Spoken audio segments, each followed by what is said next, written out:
From the time I was very young, I was influenced by my family to believe in the existence of God. Every week, I would go to church with my parents and listen to God's teachings. My parents taught me to respect my elders. They also taught me to help those who are in trouble. I have never touched illegal drugs because I understand the dangers of drugs to one's physical and mental health as well as to society. I know that as a Christian, I have a responsibility to protect myself and others from harm. When I was 19 years old, I tried alcohol, but I soon realized it wasn't for me. I was repulsed by the taste. I also understood that alcohol was potentially harmful to the human body. As a result, I decided to give up drinking to keep myself sober and healthy. My greatest hobby is fishing and hunting with friends. When I was 20 years old, I got my first job as an apprentice in an auto repair shop. This job was both an opportunity and a challenge for me. While saving the money I earned, I worked hard to learn auto repair skills and continue to improve my professionalism. From simple maintenance to complex engine troubleshooting, I tried to do my best. I dream of owning my own auto repair shop one day. Although this job is very hard, I know it is the only way to realize my dream. I had to rely on my own efforts to change my fate. After 4 years of hard work, I finally realized my dream. With the support of my friends, we opened a garage together. This was an important moment in my life and I felt proud and satisfied. On July 3, 2004, I worked late in the store that day. Due to financial constraints, I could not afford an electric lift, so we often worked with a hydraulic jack. Working with a hydraulic jack can be a relatively laborious and time-consuming task. While I was checking the car chassis, an accident happened. The hydraulic jack suddenly deflected and the car's chassis pressed against my chest. I instantly felt severe pain, breathing became extremely difficult. I struggled hard, but could not move my body. I could only call for help in the pain. Due to the lack of oxygen and severe pain, the sound I made was very faint. At that moment, I was in a state of panic and helplessness. I could only lie there in pain. Time seemed to become a blur, and I could not determine how long I had been lying there. Slowly, I drifted off to sleep. When I awoke, a sharp pain in my chest reawakened me. I realized that I was not free from my predicament. This repeated torture made me feel desperate. As time passed, I stopped feeling the pain. Suddenly, I was floating above the car. I looked down and found my body lying there, as if it had stopped breathing. Just then, a spinning black hole appeared around me, drawing my attention. It radiated a mysterious power, and I approached the portal curiously. The moment I stepped into the portal, a powerful force surrounded me. I felt myself moving at lightning speed. The portal was translucent, and I could see clearly what was outside. I saw myself leaving the Earth's atmosphere and my body moving fast through the galaxy. The stars were shining beautifully. I felt a sense of infinite freedom that was so intense. I have heard many people say that a light appears at the end of the tunnel. I can now tell you responsibly that it is true. When I entered that light, I was pushed out by a force. I instantly arrived at a peaceful and beautiful meadow. This meadow was filled with green grass, and a gentle breeze blew against them. This meadow was filled with all kinds of flowers, each emitting a charming fragrance. As I continued to walk along the meadow, I felt a sense of peace and harmony. I noticed that the flowers here were in many colors I had never seen before, and they bloomed with a glorious light, as beautiful as a rainbow. After a while, I came to a clear stream. A small wooden bridge spanned over the stream. When I crossed the bridge, I saw a house. The house was surrounded by a garden. A man approached me. As he drew closer, I was surprised to find that he looked almost identical to me. My mind was filled with confusion and I couldn't help but ask, "Why do you look like me?" I was full of doubts. He smiled and replied, "I am your twin brother." This answer confused me even more, because I had never heard that I had a twin brother. I replied firmly, "I don't have a twin brother." He laughed and gently explained that I was born very healthy. But he unfortunately died young.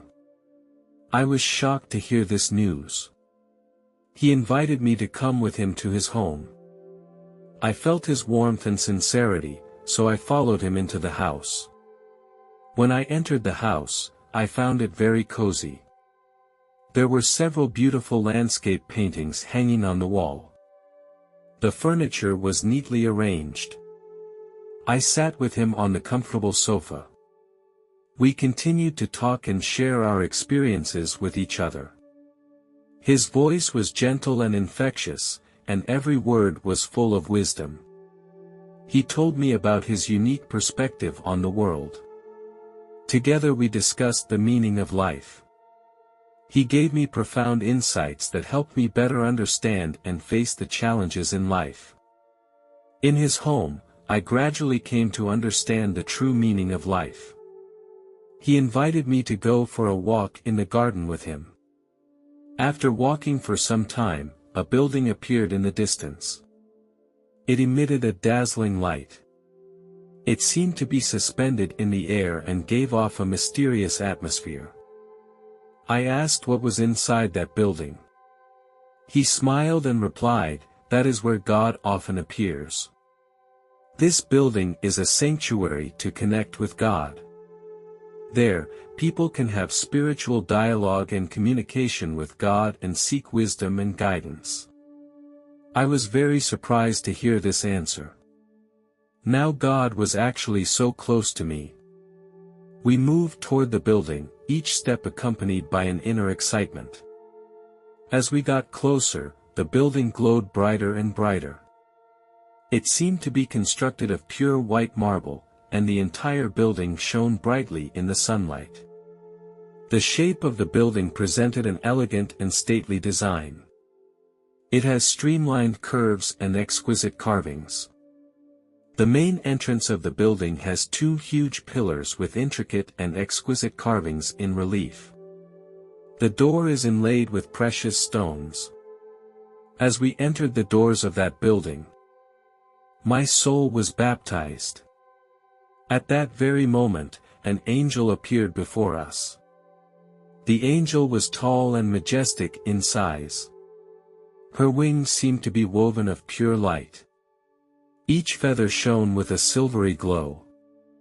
The angel wore a long, white robe that fluttered gently.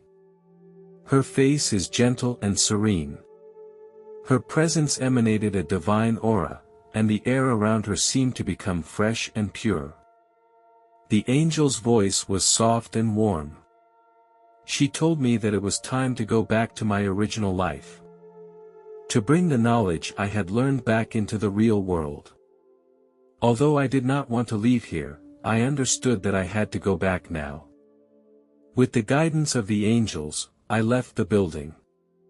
After I said goodbye to them, I went back into the portal and a powerful force pulled me forward. I traveled across the galaxy and back to Earth. The speed was like lightning. In an instant, I was back at the repair shop. The sun shone through the window on the floor, warm and bright. I knew that it was already the next morning. Suddenly, I heard someone open the door. I knew that I had to go back into my body and reconnect with the real world. I tried to lie down next to my body, but nothing worked. I felt confused and frustrated and didn't know how to go back. Just then, I heard a voice, as if it were a guide from deep within. It gently told me to enter through my head. I focused my mind and prepared to try again. My consciousness and body began to gradually merge and I could feel a warm energy flowing through me. When I opened my eyes again, I found that I had managed to get back into my body. I felt my breath and heard the beating of my heart. I realized that I had returned to the real world. I began to cry out for help, hoping to get my friend's attention. He was very worried about me and immediately called the emergency number of the fire department. Firefighters quickly arrived on the scene. The firefighters quickly launched a rescue operation, using specialized equipment to free me from my predicament. I was successfully pulled out of harm's way. I looked gratefully at the rescuers and expressed my gratitude to them. I was taken to the hospital for further examination and treatment. The doctors were surprised at my condition. I did not have broken ribs. Only extensive bruises and abrasions. To make sure I had no other potential injuries, the doctors decided to keep me in the hospital for 2 days for observation. After 2 days of observation, the doctors confirmed that I was in good health and did not experience any discomfort or complications. On the 3rd day, I walked out of the hospital. Although my body was still a little tired, I felt very happy. This experience made me understand how fragile and precious life is. I returned home with great excitement, and the first person I wanted to see was my mother. My mother's face lit up with happiness and joy. She quickly walked towards me and hugged me tightly. After dinner, we sat together in a warm and cordial atmosphere. There was some concern inside me, and I didn't know how to mention to her about my injury experience, because I didn't want to worry her. I gently asked my mother if I had a twin brother. My mother's expression instantly became complicated and her eyes became moist. She began to weep incessantly. My mother grabbed my hand, and her voice trembled a little. She told me that I did have a twin brother, but he passed away shortly after birth. She never told me this fact to protect me so that I could grow up happy. I was shocked to hear this news. I stroked my mother's hand and whispered to comfort her, telling her she didn't have to hide the secret anymore. I loved her deeply and appreciated everything she had done for me. Later, I shared my experience with a few friends. Most of them were happy for me when they heard it. We discussed about the possibility of the supernatural. However, one friend approached my experience with skepticism. He told me that it was just a hallucination I was having. He tried to explain my experience with science. Despite the skepticism, I tried to remain calm and rational. I know that everyone has their own beliefs and opinions. My experience is difficult for them to accept. I respect their opinions. But I also hold fast to my own beliefs. I don't need everyone to believe in my experiences, it's important that I know they are true for myself. My experiences have changed my perception of life. I decided to keep this experience within myself and use it to inspire and remind myself. Everyone has their own beliefs and opinions, and we can respect and understand each other.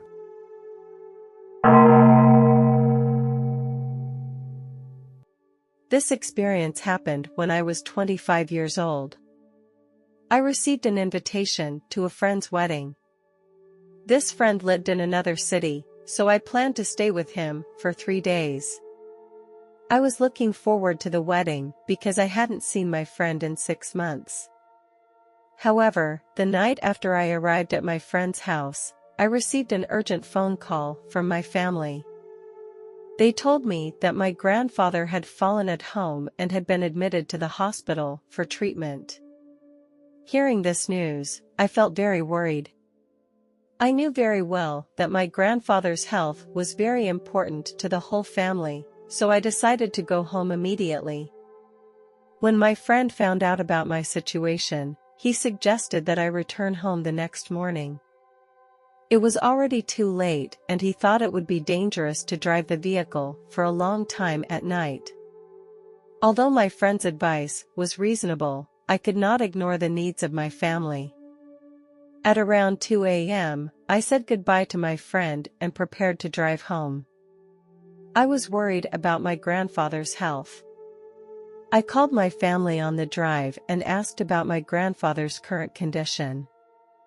They told me the doctors were doing their best to treat him, but the specifics were uncertain.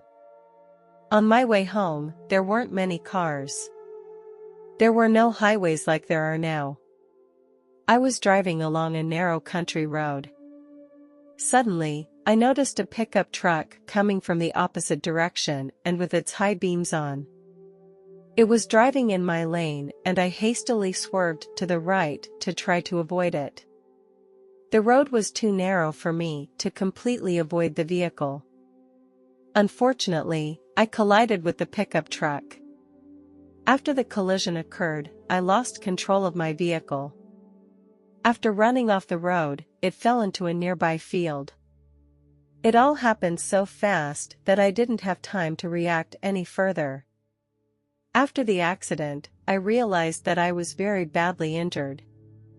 I felt pain all over my body. A few minutes later, a bus passed by the scene of the accident. They stopped immediately and decided to take me to a nearby hospital. They carried me to the bus and notified the hospital. On the way to the hospital, I became increasingly unconscious. At the hospital, the doctors began treating me. The pain I felt in my body was unbearable. I was lying on the bed in the operating room with strange smells filling my surroundings. I began to doubt everything and became frustrated with everything and everyone. I felt like my life was in a state of chaos. My mind flooded with complaints and anger. I hadn't been put under anesthesia and hadn't gone into a coma. Every breath I took was a torture. The pain from which there was no escape made me feel helpless and desperate. Suddenly, I felt a relief that I had never felt before. This feeling was the opposite of the pain I had felt a few minutes before. I felt like everything had become perfect. When I opened my eyes, I was floating above my body. I found myself able to perceive the thoughts of others. I was able to detect the tension and concern within the nurses. One of the nurses was thinking to herself how sad it was that this young man had passed away like this. I wanted to tell her that I was fine and didn't need to worry. I wanted to slap this nurse with my hand. Instead, my hand went through her shoulder, creating no touch or resistance. This strange sensation was very confusing to me. I began to realize that I was now in a very special state. I tried to communicate my thoughts to her through thought or intention, but she did not respond. At a certain point, I thought of my mother. At that very moment, I immediately appeared in front of her. I saw her concentrating on washing some vegetables and preparing the ingredients needed for dinner. This scene was very peculiar to me because I was in two places at the same time. I tried to hug her from behind, but when my hand touched her body, my hand went right through her body. I also visited some friends. I tried to talk to them and share my feelings, but they didn't seem to see me or hear me. It was as if I was in a parallel space separated from the real world. As I was thinking about my grandfather, a force took me back to the hospital in my hometown. When I entered the hospital room, I saw my grandfather lying on the hospital bed. I could feel that his life was fading away. The doctors and nurses were doing their best to save him. I flew to my grandfather's bedside and felt his weakening breath. At that moment, something strange happened. My grandfather seemed to be able to see me. Although he could no longer speak, I could sense from his surprised expression that he was aware of my presence. Even though we could not communicate with words, at that moment, our souls seemed to mingle with each other and we felt each other's presence. It was a connection that transcended matter. I placed my hand gently on his, hoping to convey warmth and strength. Although he could not respond, I believed he could feel my presence. Suddenly, there was a piercing sound coming from the machine next to me. I knew that my grandfather had passed away. My heart was filled with grief. However, as I gazed at my grandfather's body, a small ball of light emerged from his forehead. It was rotating and emitting a faint, warm white light. This ball of light became larger and larger. As time passed, the ball of light took on the shape of my grandfather. I couldn't believe my eyes and I asked him, "Is that you?" "Grandfather." I heard a familiar voice, "Baby, it's so good to see you." I ran to him excitedly and hugged him tightly. For a moment, time seemed to stop and our connection with each other was re-established. My grandfather curiously asked me, "Why are you here?" I told him about my experience of being in a car accident. Just as we were communicating, a tunnel with a soft glow appeared in front of us. This tunnel exuded an air of mystery, as if it were a doorway to another world. We decided to explore the tunnel together. The tunnel emanated a bright light. As we walked into the tunnel, the scenery around us began to blur, as if we had crossed the boundary of time and space. The scenery in the tunnel was very beautiful and strange. We continued to walk along the tunnel, our hearts filled with anticipation. In the tunnel, my soul seemed to be purified. At the end of the tunnel, we saw a dazzling light. I turned my head to look at my grandfather, and his face was tinged with joy. We enjoyed this wonderful moment where our souls found a place to belong. After we passed through the dazzling light, it was as if we had entered a home where we truly belonged. Here, I felt a peace that I had never felt before. All the things that I felt were important on earth lost their meaning here. Our souls flew freely in this new world. Everything seemed so perfect, free from pain and worry. Suddenly, a man appeared before us, his presence filled with wisdom and compassion.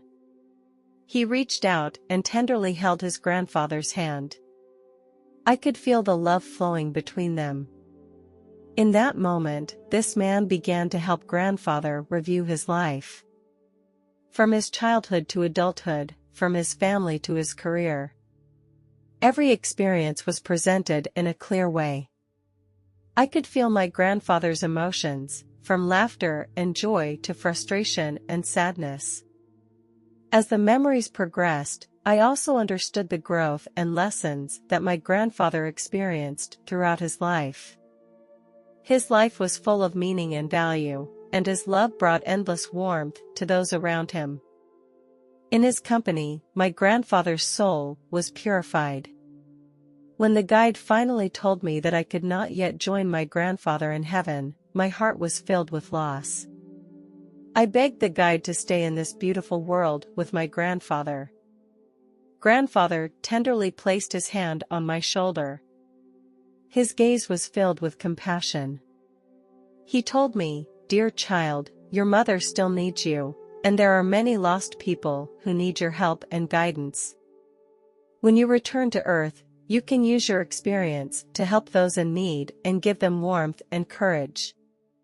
His words touched my heart and I understood that I could not abandon my responsibilities on Earth. My grandfather and I hugged each other tightly and gave each other our last blessing. I saw my guide leading my grandfather to a large door. That door emanated a dazzling light, and it seemed to connect two worlds. After my grandfather entered the door, his clothes gradually turned into a white robe. This robe emitted a pure and brilliant light. His face also began to change, his wrinkles began to fade and his eyes became brighter. His image was much younger and full of vitality. Behind the door, my grandfather turned and waved goodbye to me. Even though we were about to part, I could feel his love and blessing. In that moment, I understood that this was not a permanent goodbye, but a temporary parting. I believed that at some point, our souls would be reunited again. I watched my grandfather until his figure completely disappeared behind that door. I felt an invisible force bringing me back to the real world. A shining light surrounded me and wrapped me in it. After a while, the hospital room and the people around me gradually became clear. I was lying in a hospital bed, and the smell of medicine permeated my surroundings. My mother was holding my hand tightly. Her eyes were filled with worry. When I returned home, my family did not mention my grandfather's death, but I knew their hearts were also filled with grief and longing. That night, I decided to tell them about my experience. We sat around the living room in a somewhat heavy atmosphere. I told them about the experience of my encounter with my grandfather. I described that beautiful world. I expressed it in words of comfort, letting them know that grandfather was doing well now. In that place, grandfather had gotten rid of his illness and troubles and was living a good life. At first, they didn't really believe what I said, but my words and expressions were full of sincerity and determination. In this moment, I felt the eyes of my family gradually become serene. They might not be able to meet their grandfather directly, but they were willing to believe that he was living a happy life in that world. We sat together in silence, our hearts filled with thoughts and blessings for our grandfather. From that night on, we gradually came to accept the passing of our grandfather. In the past few years, I have noticed a significant increase in social acceptance of this phenomenon.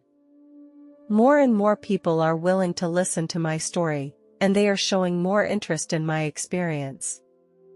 However, there are still some people who are skeptical about the veracity of the story. I firmly believe that as long as I can impact society in a positive way and give hope to those who are lost, that's the best part of my story to share. I don't expect everyone to fully believe in my experience, because there are many strange phenomena in this world that cannot be explained by science. But it is this unexplained experience that has made me more deeply aware of the meaning of life and the mystery of existence. I hope that by sharing my experience, I can bring a ray of hope and inspiration to those who are lost and confused. If my story can make them rethink their lives and find a more meaningful path, then that is the greatest meaning of my sharing my story.